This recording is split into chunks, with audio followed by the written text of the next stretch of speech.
Yo, yo, yo! What up, what up, what up?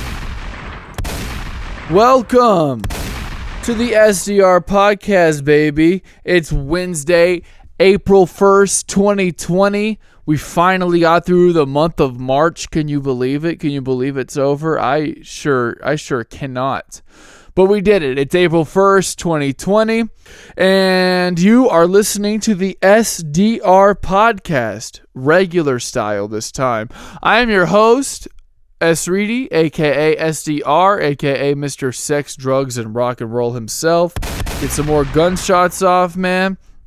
Before we get started today, just wanted to say that, obviously we're going to have a lot of laughs, a lot of gaffes today, but this is a super serious time, and I want to make sure everyone knows that all of my prayers and all of my thoughts are with everybody listening and with everybody who is avoiding this catastrophe of a year, and especially John Prine, American treasure John Prine, has come down with the coronavirus, and I want to extend my thoughts and prayers to him, especially in this time, but definitely for everyone else too, and everyone going through it right now. I'm praying really hard, really believe we're going to make it out of this, and everyone be safe out there, okay?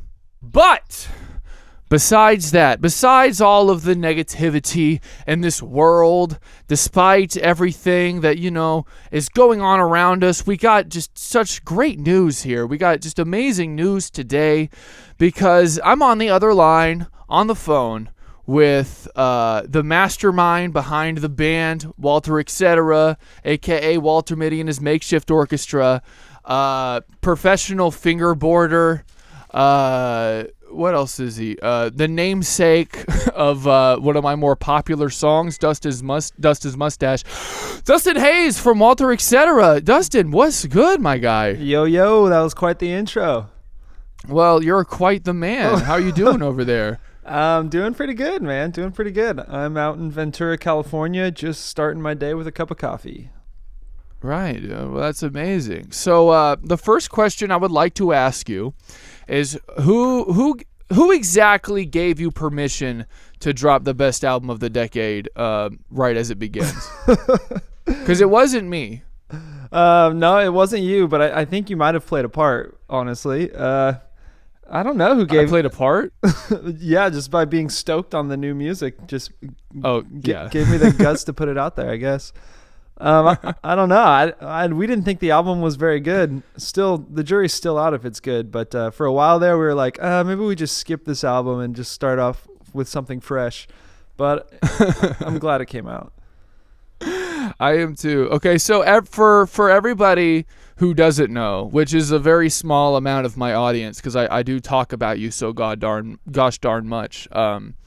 Give a little brief history, as brief as you can, about a band that's been around since 2009. What has been like the Cliff Notes version of Walter Etc.? The Cliff Notes version would be it started in high school like 10 years ago as Walter Mitty and his makeshift orchestra with pretty much the same dudes, and the music was a bit more folky, and then after a lot of DIY touring and different friends coming in and out, we became Walter Etc. and did a lot more electric stuff. And here we are, something like a dozen or so releases later. The band has not gotten that much bigger, but we're still going strong. Yeah, and it's kind of strange. I've never seen a sound change in a band, I think, so abrupt as what you might have done. Was there like a little break between Makeshift Orchestra and Etc.? We're like, how long was the gap between those two things? I think technically year-wise, there's like a kind of like an off year in about 2015, 2016. But in my mind, they all just kind of like blended together. I never really stopped writing songs or hanging out with the same people or playing shows. So I think the sound is a lot more of abrupt of a change than it actually happened. I got you, yeah. Well, from what I've seen over the years, I feel like the reception to your change in sound, going from folkier music to like more beach rock or dream pop kind of thing, has been universally welcome. Do you find that to be true? Yeah, sort of, but it definitely wasn't it wasn't like hated, because I mean, we didn't have enough of a following for people to even have a strong reaction per se, but it wasn't like, it was pretty lukewarm, it was kind of like, oh, he's doing this stuff now. I miss the kazoo, but this is also kind of cool, Yeah. So it wasn't too great or it wasn't too bad. It just kind of flopped. Right. The new record is called Dark Comedy. What is it called? Dark Comedy Piece of My Life, right? Yep, Performance Piece of My Life. Dark Comedy Performance. How has the reception on the new record been so far? I know it just came out Friday, but how has it been so far? It's been pretty solid. Definitely, I think there's like a lot more literal lyrics and storytelling and emotional subject matters. So so people right, who we will get to that. I am going to be asking hard-hitting, very personal questions soon. Geez. I'm getting the fluff out of the way. But yeah, it's been good because I think some people could, grab onto some of the lyrics and relate to it right off the bat. So some people have said some very nice things so far. That's dope, dude. So this is a concept album, a breakup concept album. You would call it that, correct? That would be the term, I think. Yeah. I don't think I can put to memory or recall a dream pop or like a beach rock concept album. I don't think that's a genre that incorporates that kind of. Did that come with any complications, or did you ever like look at yourself writing this record and be like, this is really weird? I definitely looked at myself writing the record and was like, this is pretty over the top. Like, dude, the genres just really twist and turn, and this subject matter is a bit personal. But yeah, I never really thought about it in terms of like, there's not a lot of surf rock indie type bands doing concept albums like this. It just kind of happened, I guess. Right, I feel you. Well, like, you also, I forgot I was going to ask you this. I didn't write it down, but I'm going to ask, because I forgot to mention that you put on social media a while back that you were like, you asked, I think, something to the degree of, if there are weaker songs that make a narrative stronger on an album, should I include them on the album? Do you remember posting that? Yeah, I totally do. Yeah, how has your opinion developed on that since like posting that? It's funny because I think the action I took and my opinion went two different ways, but I feel like my opinion, which I think was similar to yours at the time, was like, if it makes the overall concept better, then include it if it adds to the whole thing, even if the song itself isn't that strong. Kind of like, actually, I don't want to put words in your mouth, but I think that's what you said. But anyways. No, I said the opposite. Oh, you said the opposite. You said drop it. I was like, and like, not like, we don't have to argue, and we will get to, I guess, what. Were there any songs omitted on the album? Yeah, there was one. That's what I'm saying, is I did omit one because I thought the recording didn't turn out that good. And it kind of, I think in the end, it didn't make the concept, like the story of the album, stronger. It kind of diverted away from some of the core things. So I omitted it and hoping to record it again with a better recording and put it on a later album. Okay, that's dope. No, I actually did say the opposite. Not the opposite necessarily, but I just don't like skipping songs on albums, I don't think. Yeah. Which I don't skip it on yours. So what would you do you mind me asking you what you considered the weaker songs? On this album that are on there? Yeah. That you like were sitting there thinking, oh, well, this isn't as good, but it like is good for the album. It just depends, like, there's a song called Burritos Alone, which is like very tongue-in-cheek poppy, and like it's like catchy and fun, but I don't think it's like the most like, it's not like the deepest song in the world, So for a while there I was like, dude, this song's kind of embarrassing. It's just like so, comically poppy. I don't know if I really need to put it on there.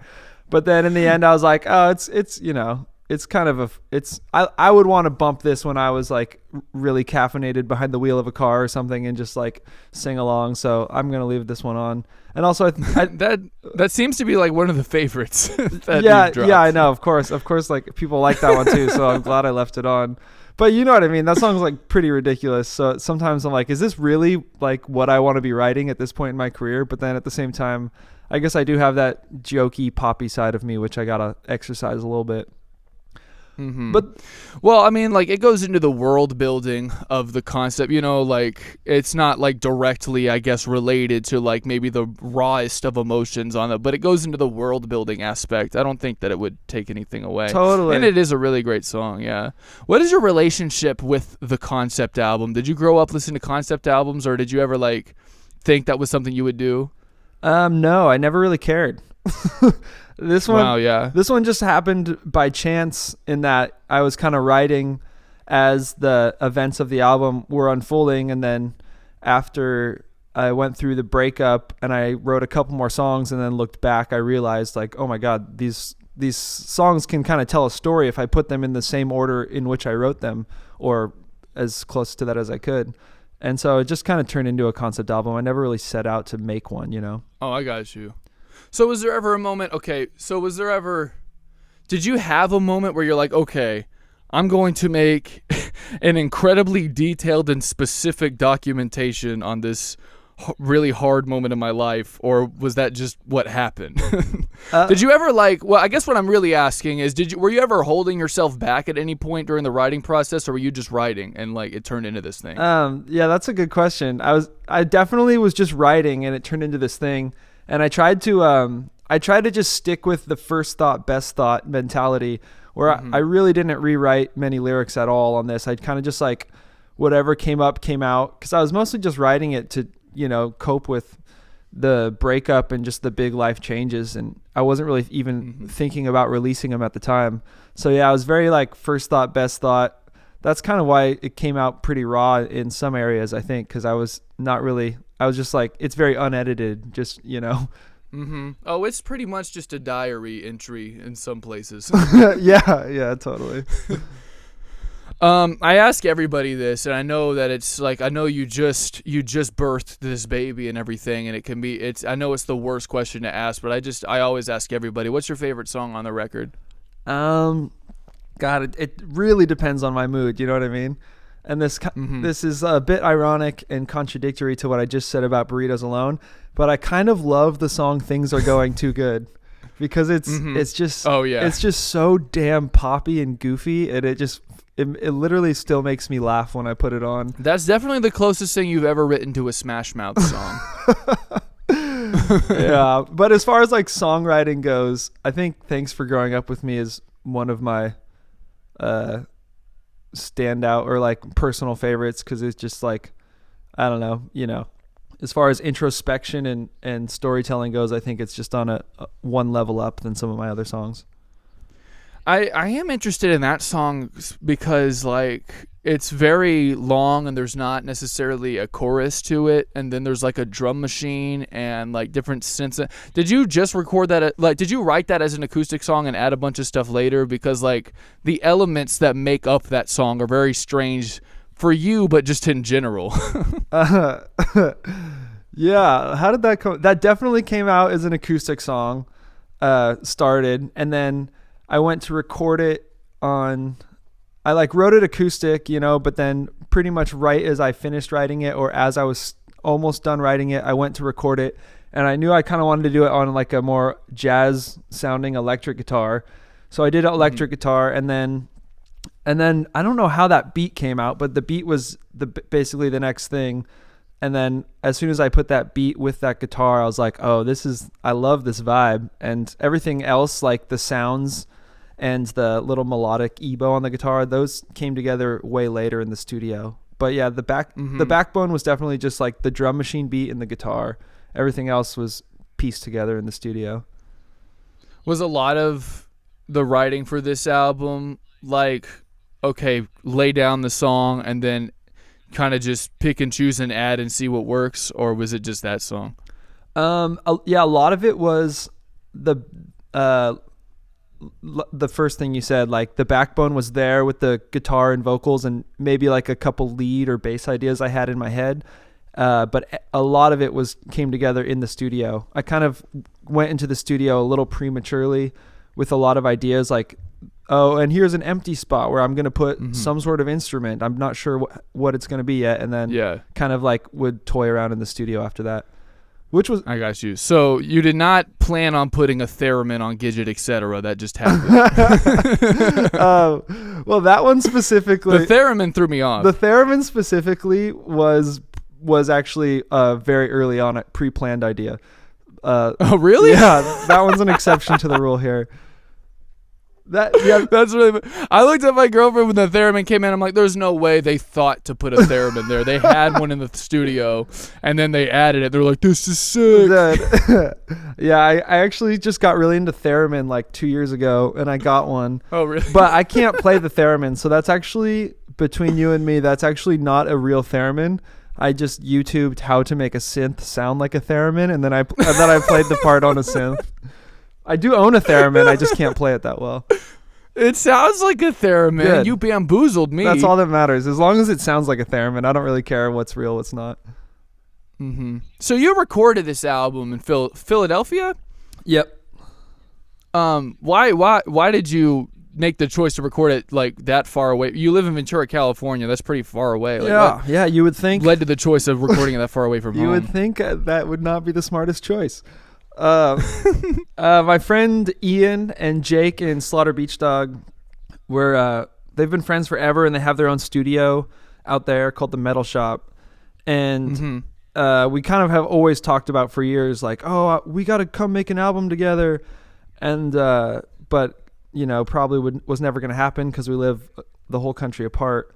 But then one time their band came and played in LA, and I was a little bit drunk after the show, and I was like telling Ian, like, dude, I've got this album, like, I'm trying to figure out where to record it, like, should we do it together? And Ian was just immediately bit into it, and he was like, let's do it, we're gonna do your next album together. And then I was just drunk and giddy, and I was like, fuck it, I'm coming to Philadelphia, we're gonna do it.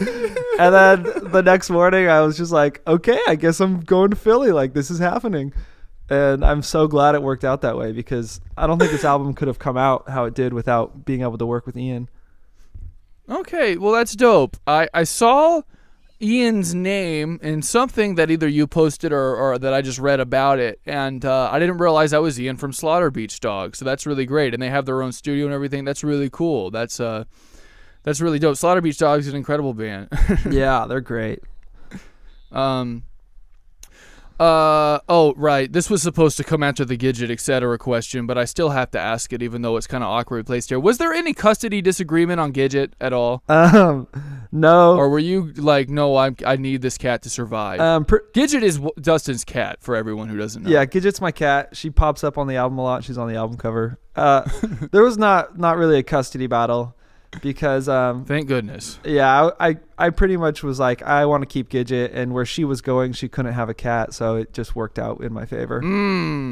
Got him. Yeah, got him.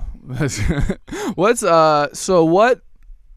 is in the future in terms of promoting this album, being it the way it is right now? You do have an album release show live on the internet coming up, right? Right, got that going on. But that's a great question, Sean. So I self-released this album, and everything's within my control and my plan. And I was making plans to promote this largely on the road by hitting up some friends in bands bigger than me, and just being like, hey, let's play some shows, trying to pull some strings. And things were going pretty well, and then this whole coronavirus thing happened, and now everything is canceled. And I'm like, okay, I guess I'm going to be a digital marketer. And so I made like a little like cheesy ad for it last night that I'm going to like post around on Facebook and Instagram. And then, I don't really know, play some online shows, try to cross my fingers that someone on Reddit posts the album and it gets huge, like happens for some bands. I don't really know, and it's definitely not my natural personality type to be like a genius marketer or even like a passionate marketer. It feels pretty awkward for me to try to self-promote, but I'm going to do my best over here in the next couple weeks. Well, with that in mind, like, was there a reason you decided to make this one self-promotion, or was being it, I don't want to say that this is seemingly a very important album for you guys, but it is really, really good, and it does seem pretty big and important. So like, why would, I guess, without sounding rude, I guess, why would you, what led to the choice of, promoting an album this kind of important and big, like by yourself? Or do you even see it that way? No, for sure. Because there's a lot of friends, smaller to more medium-sized labels that I could have put it out on, but which like we've done in the past. But there was, there's no big label offers on the table at the moment, so that was out of the question. So it was kind of like self-release or go with, one of the small to more medium-sized labels. And I just felt like the way that I was going with my music career so far, or this past couple years, has been way more just like independent and, having all the responsibility, but also keeping any of the income that comes from it. And I was really liking that, and it's been working for me. And that paired with this album being so personal and close to home already, it just kind of felt like a no-brainer that I should just fully lean into the independent thing and just keep 100% of the rights to this album and, collect 100% of whatever happens from it. Well, that's a really good answer. And if, the world didn't decide to collapse in on itself as the album was happening. I know, right? It would be a little bit clearer of a path if this wasn't all going on, but so it goes. Mm-hmm. Well, it's really dope, and I'm super proud of you. And you said that you already started your next album. Like, you're already, I guess you don't have to talk too much about that if you don't want to, but you were texting me the other day, said you already started another one. Yeah. I'm thinking of recording the next one just in my garage, a little more Walter Mitty style, but I don't want to talk about it too much because I'm trying not to get in the habit of talking about things before they happen. This isn't going to be Dark Comedy, the sequel, where you just go further and further sadder. No.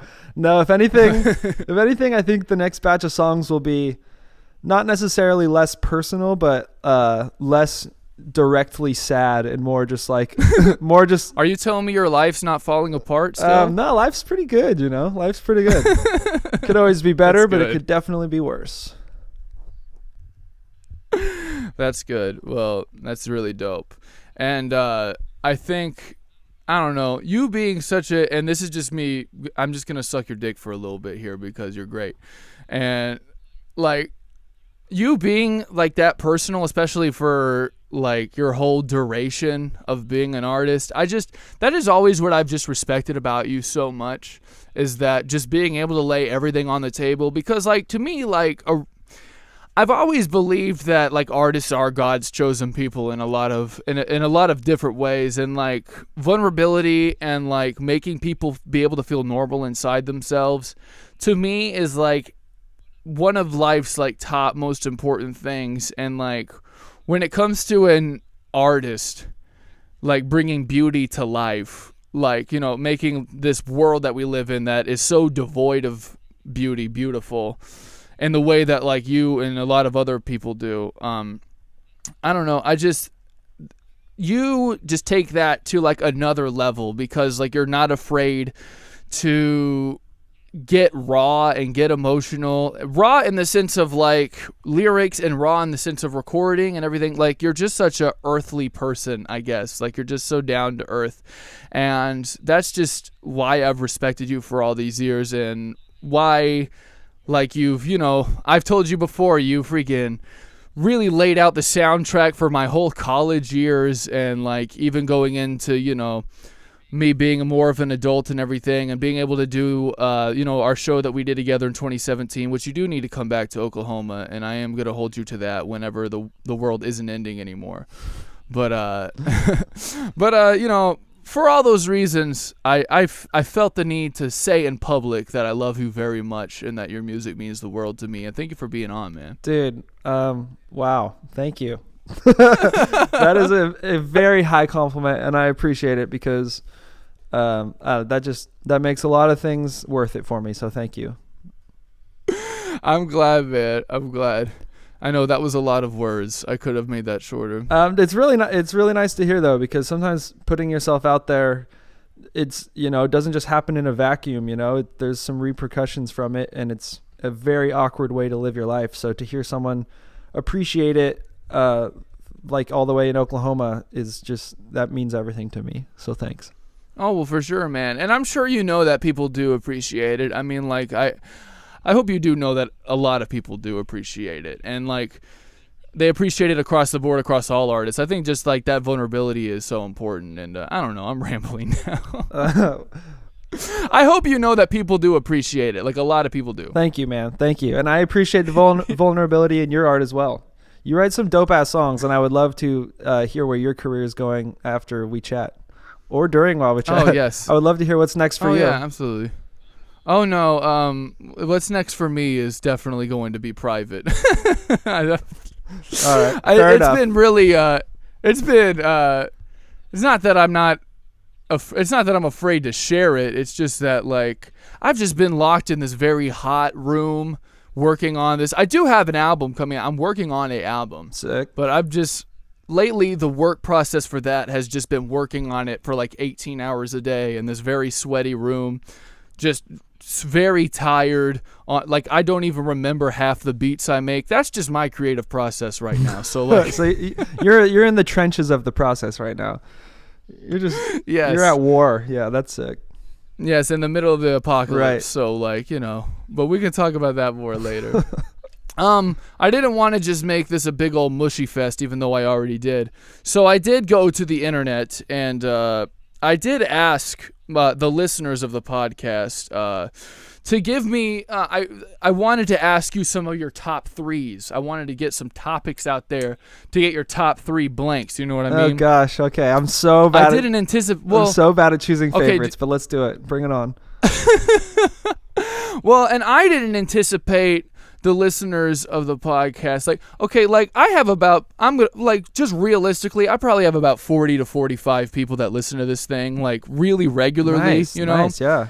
And, like, only about, for every like podcast, when there's like 10,000 people that listen, probably 1,000 participate. And the people that participate in the things that I, like these top threes, they are all so terrible. Like, they're just awful. And I gotta really hand it to the listeners of this podcast for just picking the most garbage top threes I've ever seen in my life. So I will admit most of these. But they were asking you, like, top three dildos, top three websites from 2002. Oh my gosh. Yeah, it was top three anime titties. I'm like, what are you people doing? Like, I'm a serious person. Yeah, those are topics I don't know much about. I don't know much about them either. Do you play Animal Crossing? No, I have not yet, but should I get on that? I don't know. I got 3 different Animal Crossing related questions, though, and I'm like, I don't even know if Dude, too early for me. I'm usually a little late to trends like those, like games and stuff. For instance, I'm playing Words with Friends again since the quarantine, so I'm a little behind the curve. Dude, I'm going to get on that with you. I haven't played Words with Friends in years. Dude, you should. It's been so addicting. I think my album release is, like, stunted in its growth because I get distracted by Words with Friends. I'm gonna have to get on that. It's been so long. Okay, we got to get into it, though. So Garrick Thunderson asks, top 3 snacks for when you're, like, sort of hungry, but mostly just bored. Easy. Okay. Cookies, although I try not to buy them because I end up just eating the whole box. Peanut butter and... Are you still a cookies guy? You used to sing a lot of songs about cookies. Yeah, I literally can't... I had 3 last night at like 2 a.m. in a row, and then I had to just hide the freaking box from myself because I was going to eat the whole thing. But, okay, cookies, banana and peanut butter, and if I'm feeling frisky, I'll add some honey.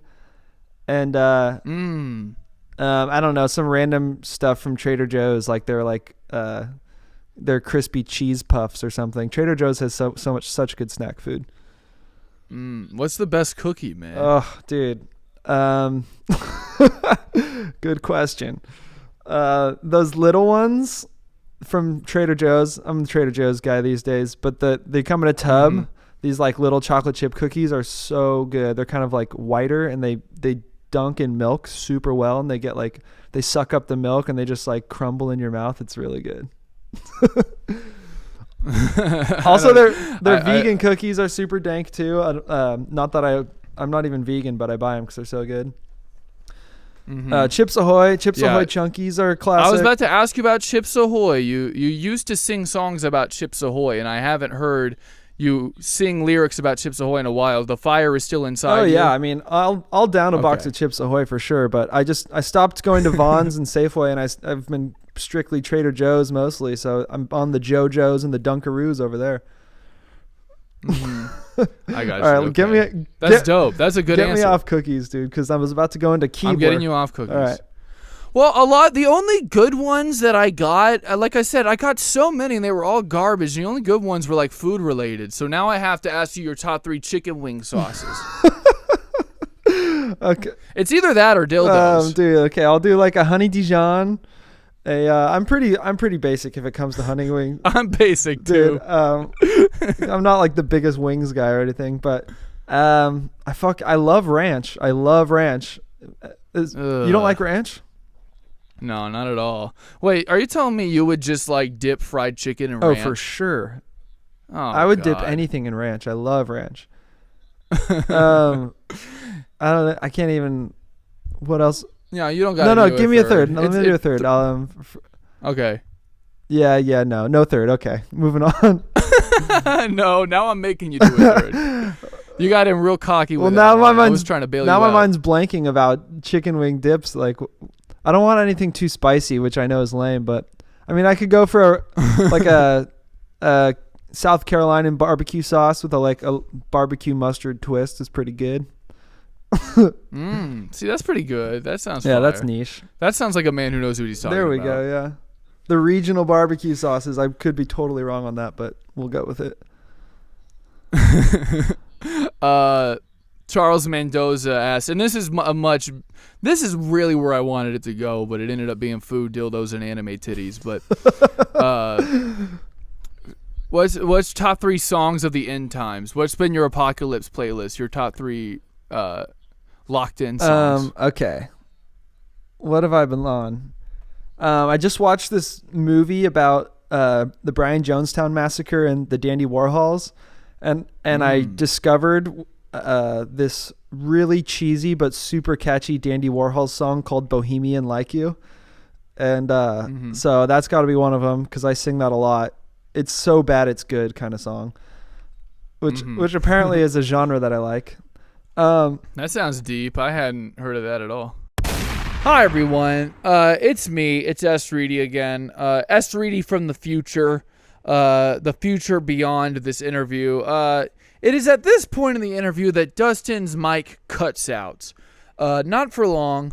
The only thing you are missing here is Dustin suggesting the song "Everybody" by the artist Little Wings, and then me asking him what the band Little Wings is like. So, with that being said, let's go back into the interview, I guess. But anyways, he's kind of like funky acoustic guitar, vocals, more like less literal lyrics than me, more like poetic, ethereal, worldly lyrics, but I don't know, really cool style. Dope. And then my last song would be, have you ever heard of Prince Daddy and the Hyena? I don't think I have.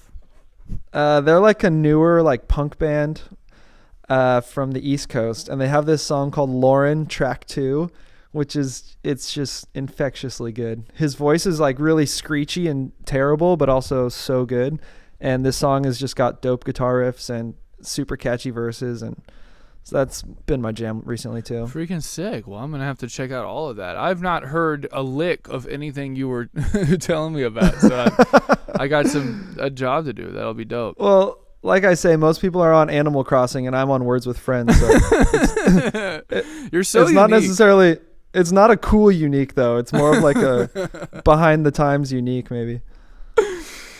Okay, and last and just, of course, certainly not least, because this was the coincidence connection, small world connection that I just never saw coming in my life, but Stevie Ray, our good friend. Yeah, Stevie rules. He needed to know top 3 candy bars, which he explicitly said, like in the comments, he's like, this is the most important conversation that has ever been had. So I think he's going to take your answers really seriously if he's listening. So just know that.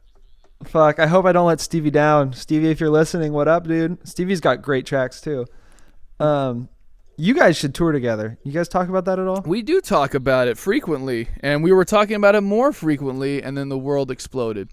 But yeah, that'll be in the future, hopefully. That'll super be in the future if I have anything to say about it. Right on. Okay, top 3. I'm a big Reese's guy. So just the cups are good, but I'll go with a Reese's Fast Break. Those are pretty phenomenal. Oh, my guy. You're on the Fast Break? Dude, the Fast Break is hella underrated.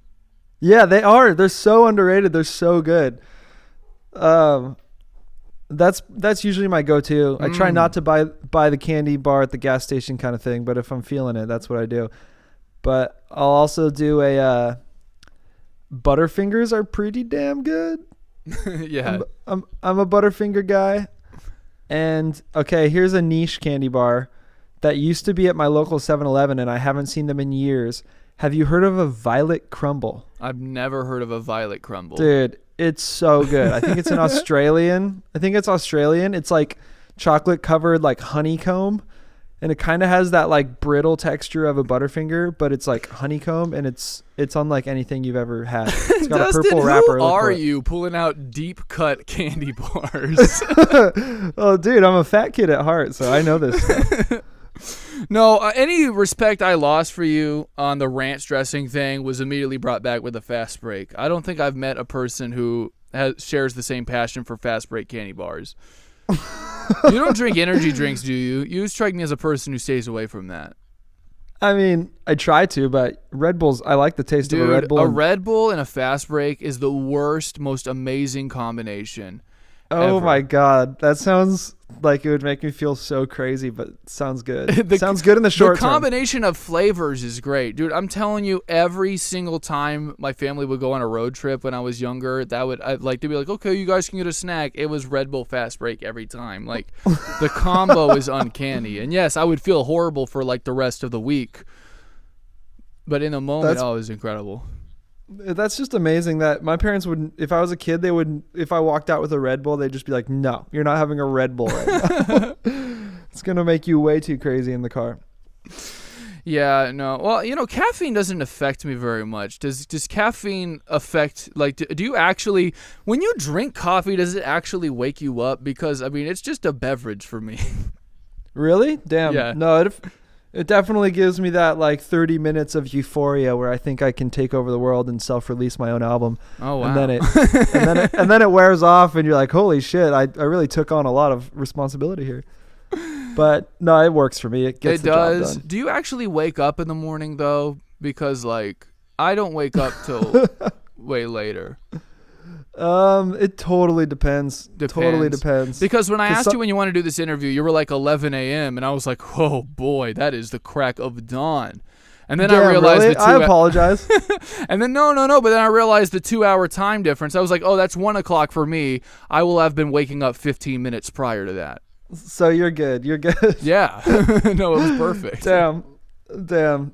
Yeah. I go in phases. Sometimes I'll be like going to bed early, waking up early, kind of on a healthy phase. And then other times I'll be staying up till 4 a.m. and waking up at like 1 p.m. and that's usually when I'm working on things late at night. Yeah. But right now I'm kind of on the healthy, like coronavirus, like eating well, trying not to drink too much, for some reason I feel like that's going to help me, even though if I get sick, I'll probably just get sick, huh? I just feel like the Walter Etc. brand is very like 8 a.m. jog. Like, regardless of who you are as a person, I feel like the most on-brand thing for you to do would, like I said, like the 8 a.m. jog, be really productive in the morning. Dude, that's sick. I think the Walter Etc. brand is wanting to be that guy, but not really able to be that guy, which is definitely where I fall. That's definitely right. It's like I want to wake up and run, but I'm staying up till 2 a.m. eating Trader Joe's vegan cookies instead. And what was the candy bar you said? I got to look it up. Violet Crumble. Dude, Violet Crumble. I wonder if they still sell them in America. They're so good. I'm going to look at Violet Crumble. Okay. All right. Well, that's actually all the questions I have. Do you have any more questions for yourself or for me or anything? Or I think I'm all good. Okay, good. I'd love to hear more about this album you're working on, but we can do that off the air if you Yeah, for feel sure, more comfortable. For sure, dude. Well, okay. I did tell you we always do end this podcast with a song with some ending music, and I normally leave that in the hands of the guest. So have you been thinking long and hard about the song you would like to lead off with? It's kind of a chiller vibe, but I think we should try that song "Everybody" by Little Wings. Everybody by Little Wings. We're gonna do it, man. Well, thank you so much, man, and let the people know where to find you or any other plugs you want to do. Yeah, at Walter ETC on Instagram, Walter_ETC on Twitter. New album out everywhere. If you're a famous TikToker, I would love for you to include some of my song in your video and give me a little boost. There you go, man. Well, thank you so much for coming on, man. Thank you, dude. I appreciate it. No problem. No problem whatsoever. Well, with that being said, take it away, Little Wings. Thank you, everyone, for listening. Thank you so much for being a part of the SDR podcast this week. We'll be back next week and the week after and the week after. Bye-bye. Seen before, and let the will of absence pour. The gravity will keep you near inside its arms that are so clear that you may never even see them, but realize everything could be them. Up and down your chest will rise. There's no invisible disguise. Your face is open sky. Sometimes your chest a forest grown inside. Feed it, let it grow and replicate. The universe, you know, it has no weight. It waits for magnets, waits for gravity. So I know everything I have was sent for me. Unwrap it all and skin me. Climb on all the branches in me. Look through light and see me in it. Name the game so we can win it. Everything, oh everything, in your cloaks you go, disguising what you work through, talking to me as I go. And become my life, become my time, become that you that's never mine. Let that come through, let glory shine, grow up and feel the change inside.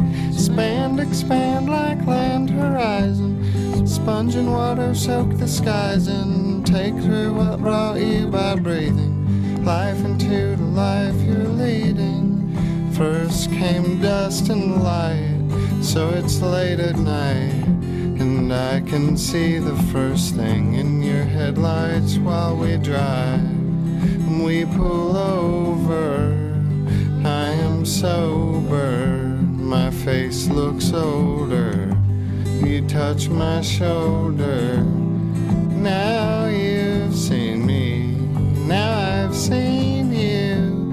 Now we try somehow to share the time that we've been through. And I could feel the brains were born anew by light of morning, walking in the skin that grew. It grew me and I grew it too. It knew me and I knew it too. And no one feels the day go through exactly in the way I do. That's what makes me me and you.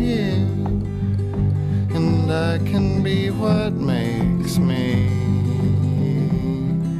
and you won't be what breaks me. And I can wait for all that wakes me in the way I've always done. I'm finding out what chose me, how to use the hand that rose me, how to sing the word that woes me, in a way way I've just begun. In a way I've just begun unraveling this costume at the seams that I designed. I know it inside out, I know the chill its end may bring. But whenever I am here, I am aware of everything. I'm something I can understand. I am the sky, I am the land, I am the foot, I am the hand, I am the wave headed for sand, I am the cattle